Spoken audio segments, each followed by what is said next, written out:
뭐 9만 원 목표 주가는 아직도 있는데 저는 좀 고평가된 면이 있다.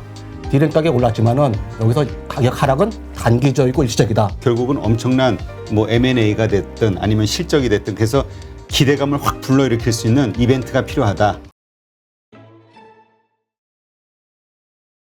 오늘 모신 분은 전 삼성증권 테크팀장이셨고 솔로몬증권 리서치센터장이셨던 임홍빈 대표님을 모셨습니다. 안녕하세요. 안녕하세요. 네, 일단 참 간략하게 소개해드리면은 삼성전자에서 한 11년 동안 근무하시다가 이제 삼성증권에 스카우트 되시고 그러면서 이제 뭐 테크팀장 삼성증권에 그 다음에 이제 결국 미래에셋에서 또 기업분석실장 또 솔로몬증권에서 리서치센터장을 이제 역임하셨는데 그래서 특히나 이 삼성전자에 대해서는 이제 많은 어떤 인사이트 그리고 다양한 시각을 가지고 계신 분이 아닌가 이렇게 생각이 돼서 오늘 모셨습니다. 일단 첫 번째 드리고 싶은 질문은 삼성전자가 사실 한국인들 뭐 국민주라고 표현해야 되겠죠. 올해 뭐 네, 그럴 수 있죠. 주주가 500만 명 뭐 돌파했다 이런 얘기도 있었으니까. 네, 그럴 수 있죠. 근데 주가는 계속 내리막길을 걷고 있단 말이죠. 물론 작년 말에 아주 급등을 하긴 했었지만 현재 삼성전자를 어떻게 보시나요? 봤을 때는 이제 제가 삼성전자에 대한 좀 뭐랄까 애정이 좀 뭐 오랫동안 근무했고 또 회사를 많이 분석을 해봤기 때문에 삼성전자를 보면 저는 남다른 감정이 있습니다. 근데 하여튼 첫 번째는 이제 회사 펀더멘털을 봐야 되겠죠. 어차피 네. 주가라는 것은 회사 펀더멘털을 따라 움직이니까. 그다음에 두 번째는 주가 밸류에이션 측면인데 삼성전자를 제가 그냥 요새 보면서 여러 가지 생각을 하는데 과연 삼성전자가 전성기를 지나고 있는 거 아니냐. 이미 전성기는 들어왔고 그러면 이 전성기 기간이 얼마만큼 지속될 것이냐. 저는 그런 펀더멘털에 대해서 좀 많은 생각을 요새는 하고 있고요.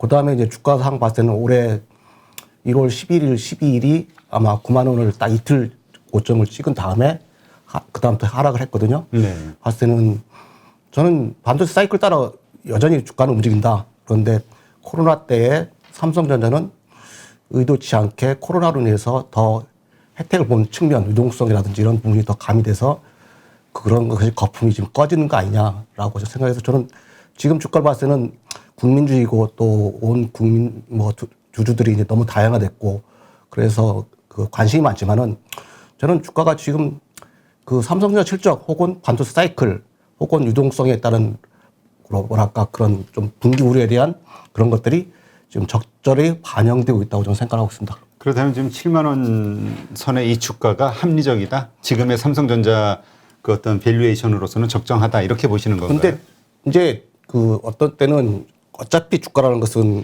그 뭐랄까 거품이 끼게 상승기에는 어차피 주가는 더 거기에 또 거품이 끼게 마련이고 내려올 때는 또 내려오는데 지금은 이제 가미끼로 내려갔거든요. 네. 그래서 딱 본다면은 저는 좀 이따도 말씀드리겠지만은 저는 좀 주가가 고평가돼 있지 않냐. 아, 현재 7만 원도 고평가된 것이다. 뭐 애널리스트는 다 지금 뭐 9만 전자, 10만 전자 혹은 뭐 그렇게 말씀하고 소수 애널리스트만 거의 뭐 10명 중에 1명이나 그렇게 뭐 9만 원 목표 주가는 아직도 있는데 저는 솔직히 6개월 목표 주가, 12개월 목표 주가를 제가 봤을 때는 지금의 가미의 단계로 갔을 때는 좀 고평가된 면이 있다.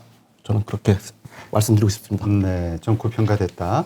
그렇다면 적정 우리 대표님이 생각하시는 적정 가격 주가는 한 어느 정도 선이라고 이해해야 될까요?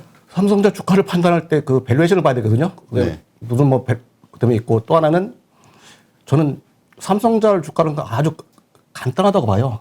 메모리 사이클을 어차피 삼성전자가 올해 3분기 영업이익이 15조 원대 아닙니까? 네. 15조 때문은 엄청난 실적인데 그 거기에 차지하는 비중이 D램, 낸드 플래시, 메모리가 여전히 8, 90%거든요. 네. 80%면 삼성전자 주가는 메모리 사이클에 따라 움직일 수밖에 없다. 그렇죠. 그럼 메모리 사이클로 봤을 때 지금 얼마 전에 봤을 때는 내년도 2분기까지 대략은 삼성전자 가이드라인을 D램 수급이 D램이 예전처럼 가격 하락은 많지는 않을 거다. 그러면은 2분기까지는 봤을 때는 시기상으로는 지켜봐야 되고 그러면 또 하나 이제 반도 사이클 가지고 보는 면이 있고요. 네.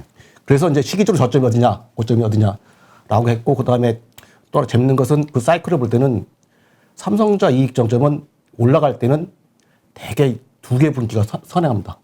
그러면 지금 삼성전자 3분기 실적이 최고치인데 주가는 1월 초에 정점이었거든요. 네. 대략 봤을 때는 정점기에는 제가 봐서 1분기 말 아니면 2분기 초가 정점이었는데 이번에는 좀 빨리 온 것 같아요. 그래서 했고 저점은 재밌습니다. 저점이 돌아나갈 때는 이 메모리 가격이 떨어질 때 그것을 두세 번 바닥을 찍거든요.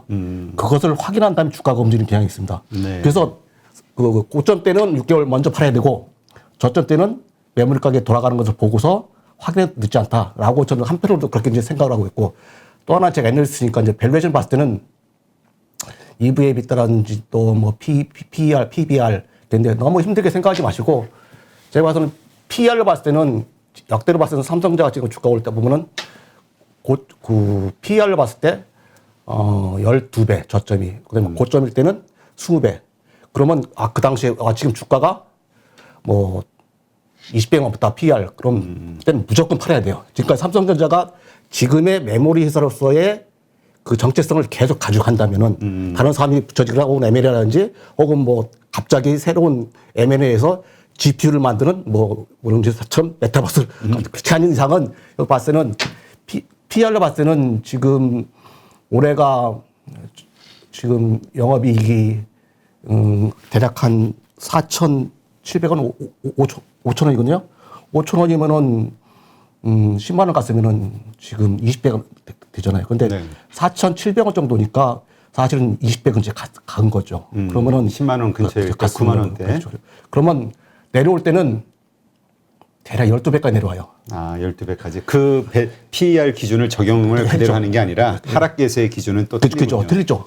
그러면 지금에서는 감익이 되니까 그러면 지금 올해는 저는 4분기는 별 의미 없다고 도 실적은요. 네. 대략 봤을 때는 어떤 분들은 지금 1, 2, 3분기, 4분기 삼성전자 실적이 좋아질 것을 기대하는 면이 있는데 4분기가 지금 벌써 4분기 지금 11월인데 4분기 실적은 의미 없고 제가 내년도 1월 달 말 2월 초가 더 중요하다고 보는데 대략 그때 되면 1월 실적이 나오면 1분기 실적이 가늠이거든요. 근데 이제 봤을 때 그러면 지금 내년도 실적을 저는 감익으로 봐요. 그러면은 지금 아까 4,700원 좀 어떤 분들은 대부분 애널리스트를 10개 분의 리포트를 보니까 중익으로 보더라고요. 그런데 중익으로 보면 5,000원이라 치더라도 감익 때는 15배 하면은 7만 5천 원이거든요. 네. 그러면 저는 감익으로 보는데 그러면 12배로 오면은 5천 원이라고 하면 6만 원. 그러면은 PR로 봤을 때도 지금 조금 더 비싼 경향이 있다. 아니, 왜냐하면 반도체는 메모리가 가격이 덜 떨어진다고 해도 그건 확인하고 봐야 된다라고 보면은 지금 봤을 때 PR로 봤을 때는 지금의 주가는 2020년 내년도 실적을 봤을 때 그냥 소소하게 올해 년도 수준이다 보면은 14배, 15배. 그럼 과거에 하락기의 최저점이 12배보다는 조금 비싸거든요. 네. 그러면 그래서 제가 좀 지금 거품이 좀 있다고 생각되고 또 하나는 이제 주당 순 자산 가치입니다. 그게 또 오히려 삼성전자 주가 보는 데는 편해요. 아, 그래요? 왜냐하면 삼성전자는 어차피 자본 집약적인 기업 매년 지금 올해 3분기까지 그 설비 투자액 캐펙스가 얼마인지 아십니까? 보통 30조였어요. 올해까지 3분기까지. 네. 그러면 서울시 올해 총 예산이 30조입니다. 그다음에 평택 공장에 삼성전자가 400m, 500m 큰 공장을 짓고 설비를 집어넣으면은 그게 30조예요. 네. 그럼 서울시 예산보다 더 많은 투자를 하는 게 삼성전자이기 때문에 삼성전자 투자를 안 할 수가 없어요. 그럼 삼성전자 순 자산 가치가 올해 보니까 48,000원. 그리고 45,000원 내외예요. 그러니까 어떤 애널리스트는 43,000원을 보는데 어떤 데는 45,000원, 대략 45,000원이라고 보면 그러면은 그 회사가 어차피 메모리 우리가 인류가 지금 계속해서 디지털 컨섬션을 하지 않습니까? 계속해서 스마트폰 기라든지 이런 거 늘어나니까 메모리 수요량은 계속 늘어날 거고 늘어남에 따라서 이 산업은 아직까지 성장 산업이라고 보고 그러면 그런 업종에 들어가는 회사들의 BPS는 그뭐 포항자치라든지 이런 것과 다르게 더 중분을 해줘야 되거든요.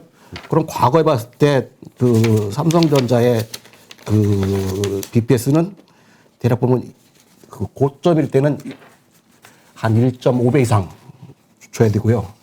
그다음에 저점일 때는 1.2배라고 본다면은 내년도가 5만 원이면 그러면 올해가 4만 5천이면 대략 그 평균적으로 봤을 때는 내년도 투자 실적이 지금 예상이 안 나왔어요. 그렇죠. 그러면은 4만 5천에서 대략 삼성전자가 10년간 캐펙스 설비 투자 평균이 10% 증가하면은 4만 9천 원. 좋게 봐서 55만 원 할게요. 그럼 1.2배면은 6만 원이 아닙니까? 그러면 고점이면 1.5배면은 1.8배까지 올랐거든요. 그러면은 그 9만 원, 8만 원 나오죠.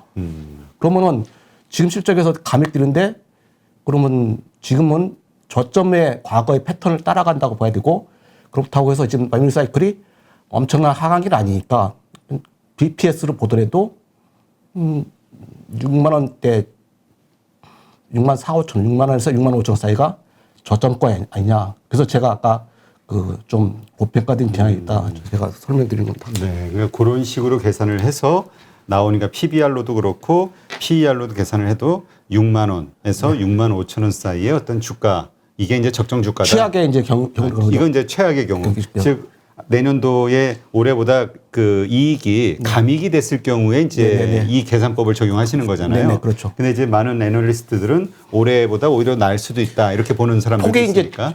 여기 봤을 때는 이렇게 보는 것 같아요. 삼성전자 가이드라인을 디램 가격이 올랐지만은 여기서 가격 하락은 단기적이고 일시적이다. 그런 거로 내년도 상반기 분기별 시적은 그렇게 하락해도 그 감익된 부분을 하반기에 다 복구한다라고 생각하면 전체적으로 봤을 때는 올해보다 슬라이틀리 영업이 증분이다라고 생각하는데 저는 그 견해에 전 동조를 안 한다는 거죠. 네. 그렇게 본다면은 주가는 지금 예를 들어서 6만 5천 원이 이하로 가야 저는 지금 절호의 찬스, 싼 기라 생각하고 저기 시청자분들이 이제 딱 삼성전자를 알 때 삼성전자는 메모리사다. 메모리 사이클에 움직인다. 그다음에 투자가 열심히 된다. 그러면 BPS만 보시면 된다.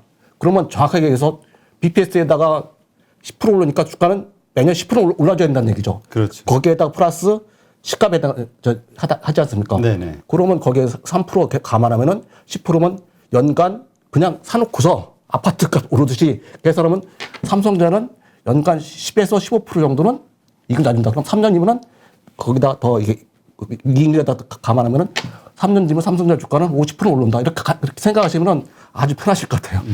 그러니까 어쨌든 말씀하시는 6만 원에서 6만 5천 원대의 매수를 하게 되면은 매년 15%씩의 이런 어떤 수익률을 기대할 수 있는 것이 된다. 그렇죠. 그렇죠. 예를 들어서 그러면 고점에 사면은 다 내려왔다 올라가니까 수익률이 15 내지 20% 될지는 모르지만은 여기서 조금만 더 내려가면은 만약에 내려가면 6만 5천이 된다. 그러면 그때 놓고 보면 3년 동안 50%를 벌 수 있는 찬스가 되는 거죠. 그러니까 삼성전자를 보실 때 그 간단하게 보는 패턴은 적어도 올해 BPS는 얼마냐. 그것을 보고 주가가 배서는 BPS가 그 1.2배에 가까웠다. 1.3배 정도 가까웠다. 그러면 저점권이고 사줘도 되지만은 만약에 그게 막 1.5배, 6배 막 올해처럼 아까 연초에 올해 BPS가 4만 5천 원인데 그러면 주가는 9만 원 넘었다. 그러면 벌써 20배 가까이 된 거 아닙니까?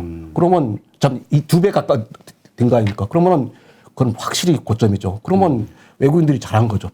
투자를요. 네. 그래서 그런 부분들을 복잡하게 생각하지 마시고 지금 제가 하는 것이 아마 오늘 가장 핵심 사업 중에 아닌가 싶습니다. 네, 그런 식으로 계산을 하면은 항상 삼성전자 가지고 큰 수익을 낼 수가 있다.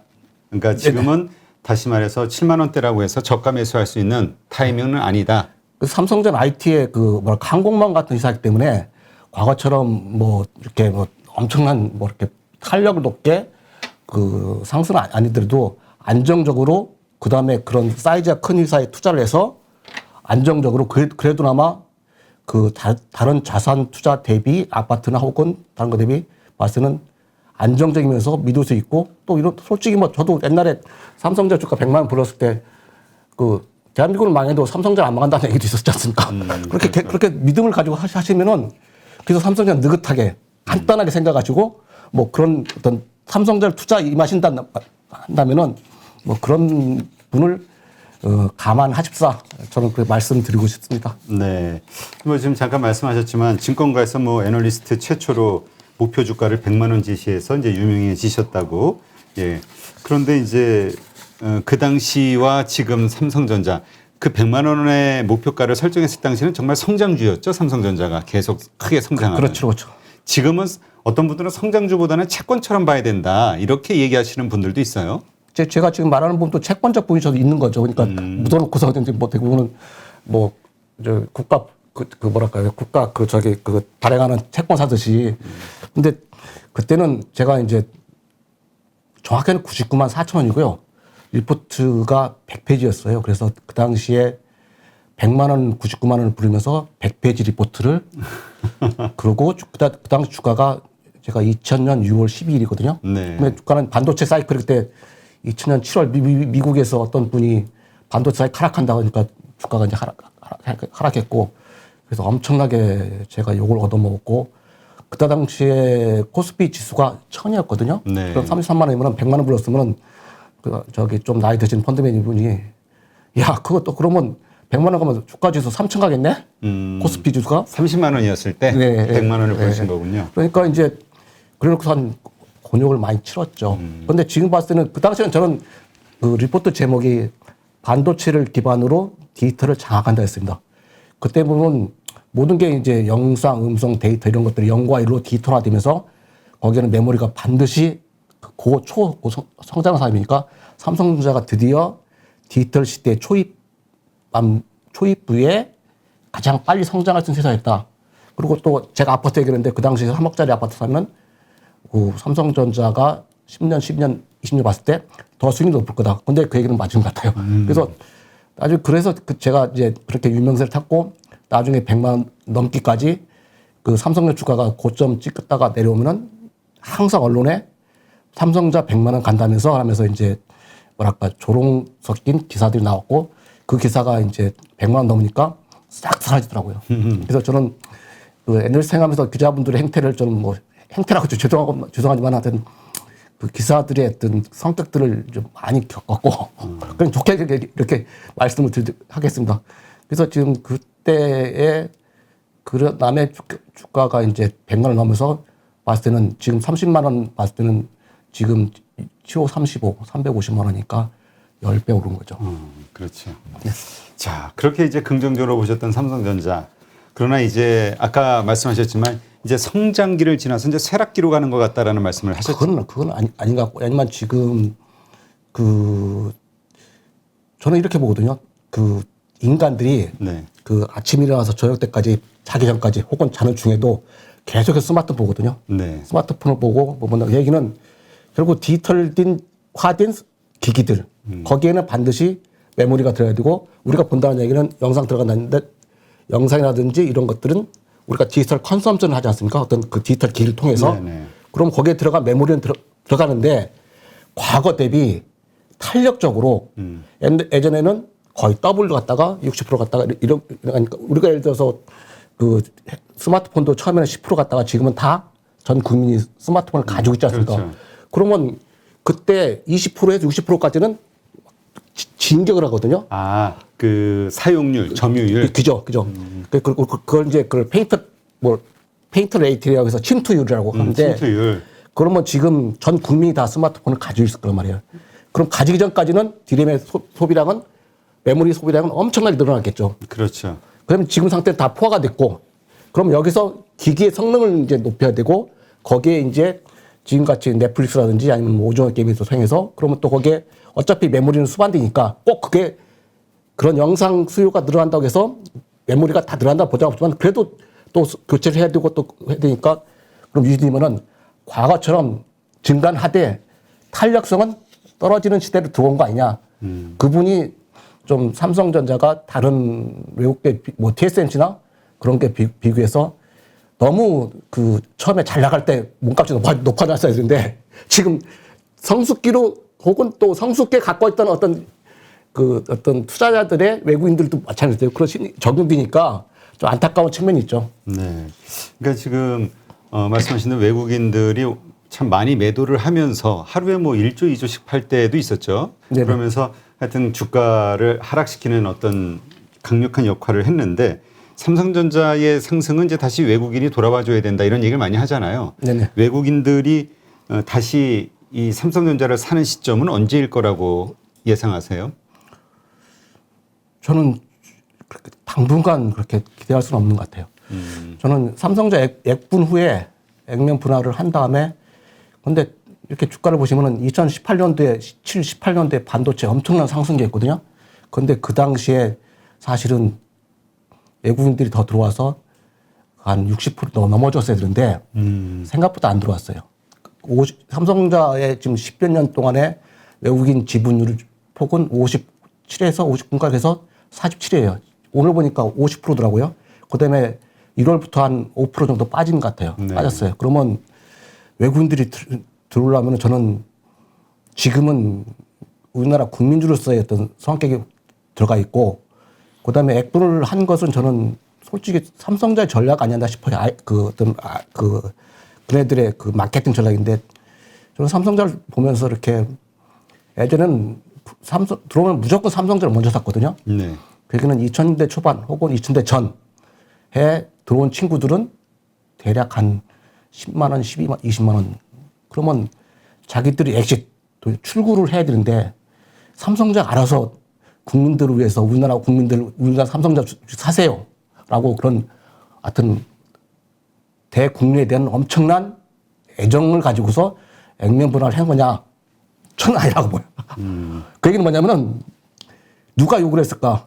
저는 요새 뭐 정치 얘기 그만 죄송하지만 그분이라는 말이 많이 유명한데 그러면 삼성자의 그분이 A라는 분이 삼성자 A라는 분이 액면 분할해 아니면 경영진이 그랬어 혹은 봤을 때는 저는 외국인들일 가능성이 높아요. 그러니까 액면 분할을 유도하거나 아니면은 이렇게 그 분위기를 만들었던 요구했던 네네. 그래서 저는 그때 이제 그 당시에도 방송에 나가서 말씀드렸지만 저는 이것은 좀 주가상에 좋지 않다. 그래서 지금 봤을 때는 섞여 있는 것 같아요. 예전처럼 삼성전자를 사면서 외국인들이 뭉청뭉청 들어와서 아 삼성 좋으니까 유도해서 하려면은 그네들도 알 겁니다. 그래서 외국인들이 과거처럼 삼성전자를 실적이 엄청난 반도체 슈퍼사이클 오든지 혹은 뭐 새로운 M&A에서 그 기업이 미국에서 퍼스트 티어원으로 해서 갈 수 있는 길인지 그렇지 않고서는 지금 와서 굳이 삼성전자를 사야 되냐 저는 좀 약간은 회의적인 생각을 가지고 있습니다. 네, 알겠습니다. 그래서 그런 말씀하신 그러한 이유들로 삼성전자의 주가가 다시 그렇게 작년 가을 겨울처럼 그렇게 급등하기가 상승하기에는 아직 멀었다. 그러니까 봤자는 주가도 이렇게 뭐랄까 그렇게 쌀 것처럼 일종의 뭐랄까 이렇게 팔 사람 팔고 살 사람 사고 이런 것들 언제 어느 정도 시간이 지나가야 되는데 지금 2018년 8, 9, 10, 11, 4년 동안 그 제가 봐서는 일기 삼성전자 투자했던 사람 분들의 10배 이상 20배 난 사람들. 제가 알기로는 제가 삼성전자 있을 때 98년도가 그때 3만 5천 원에 그 유상자 했거든요. 아. 저도 봤는데 근데 그 이후로 삼성전자 유상자를 안 했거든요. 네. 제가 그전에도 외국인도 들어왔을 테고 그런 사람들은 지금 가지고 있으면 3만 원에서 350만 원이니까 100배 수익 낸 거죠. 100배 수익이죠. 그러면 저 같으면 엑시트 안 하겠습니까? 그렇죠. 그래서 저는 과거의 투자자들 또 최근에 2000년에 들어온 투자자들 그다음에 이런 것들이 섞여 있어 가지고 외국인들 간에서도 팔고자 사고자 어떤 방향성을 딱 정하기에는 좀 너무 주가가 구성 비율이 혼재되어 있다. 그러면 그것을 한쪽으로 물으려면은 실적이 과거처럼 버금가는 어떤 뭐랄까 실적을 내든지 그래야 더 이게 후킹 딱 뭐랄까 그러니까 우리 손바뀜 현상이 그죠. 그러니까 예전에 수익을 많이 낸 그 외국인 투자자들이 네네. 수익 실현하면서 새로운 외국인 투자자들이 네네. 받아주면서 네. 이게 싹 손바뀜이 일어나야 되는데 그러기에는 손바뀜이 일어났고도 지금 아예 다 안 되는. 그러니까 진행 중이다. 그리고 국민들 여기서 제가 봐서는 그 우리나라 내에서도 마찬가지인 것 같아요. 그렇죠. 그러면 제가 왜 이렇게 보는 이유는 2017년, 18년에 그렇게 좋은 사이클에서 주가는 그렇게 안 올랐거든요. 그런데 역설적으로 이번 사이클은 반도체 사이클은 그렇게 큰 사이클은 아니었는데 오히려 코로나19 혹은 그것이 오히려 비대면 그러니까 더 오히려 디램 수요를 자극시켰고 거기에 전 세계 유동성이 감해서 주가 상승률은 그때보다 더 높았거든요. 그걸 어떻게 설명해야 되냐 이거죠. 그러면 지금 그나마 다행인 것은 좀 주가의 혼재 현상, 주가의 분산도가 어느 정도 조절이 돼야 되는데 그건 뭐 삼성자 알아서 하겠지만 제가 봐서는 아시겠지만은 삼성전 아마 알고 있을 것 같아요. 근데 좀 그런 시간이 좀 더 있어야 되지 않냐. 그래 그래야 제가 외국의 큰 대형 펀드라도 아니면 싱가포르의 투자청이라도 들어오려면은 다 보고 있을 거란 말이에요. 그렇죠. 그럼 보면서 야 이건 됐어라고 판단하면 그때 지분의 주가 상승도가 더 높아지지. 지금 상황에서 근데 주식은 실적도 중요하지만 수급도 중요한 거 사실 그렇죠. 아닙니까? 네. 그러니까 하여튼 그 조금 더 이 현재 진행 중인 손바뀜 현상, 네. 수익을 많이 낸 그리고 새로운 미래의 그 기대감을 가진 네. 이 주주들 그것이 외국인이 됐든 국내 네. 거주자 한국 사람이 됐든 이게 이제 손바뀜 현상이 활발하게 일어나야 되는데 그렇게 할 수 있는 어떤 트리거가 결국은 엄청난 뭐 M&A가 됐든 아니면 실적이 됐든 그래서 기대감을 확 불러일으킬 수 있는 이벤트가 필요하다. 그게 없는 이상은 지금의 이 지루한 현상은 조금 더 오랫동안 지속될 수밖에 없다. 이렇게 이해하면 되겠네요. 네, 정확합니다. 네, 알겠습니다.